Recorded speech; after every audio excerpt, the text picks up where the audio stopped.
Le Conseil de la Fédération s'est conclu cet après-midi avec la conférence de presse du premier ministre Mark Carney. La menace tarifaire américaine a évidemment occupé une bonne partie des discussions à Charlottetown. Lily, maintenant, la priorité des élus, c'est de négocier avec la Maison-Blanche d'ici l'entrée en vigueur des tarifs de 50 %.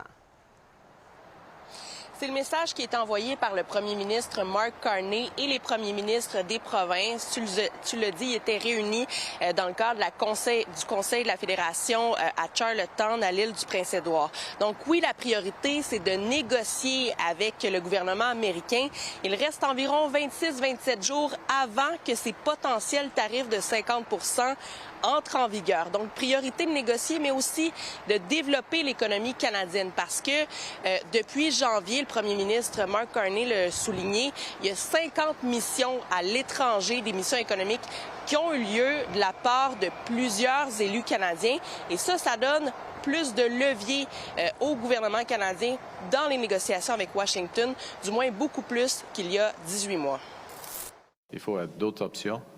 Et ce qui est évident, que l'administration américaine remarque que le Canada est en train de créer des relations plus étroites avec d'autres économies, les européennes, les anglais, les grandes économies de l'Asie.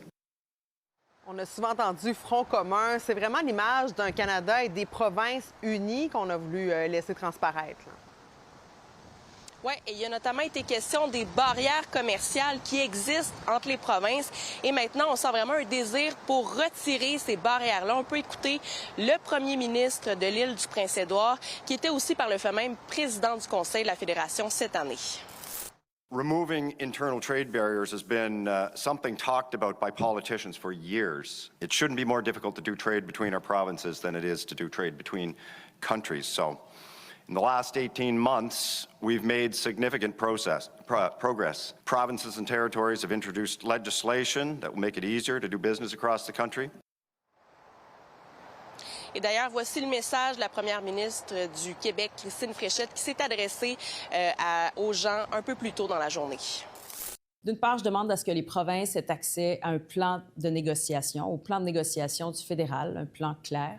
Vous le savez, les décisions qui vont être prises par le gouvernement canadien vont avoir des impacts importants sur notre économie. Alors, je demande à ce que le Québec soit pleinement informé et associé à la stratégie canadienne.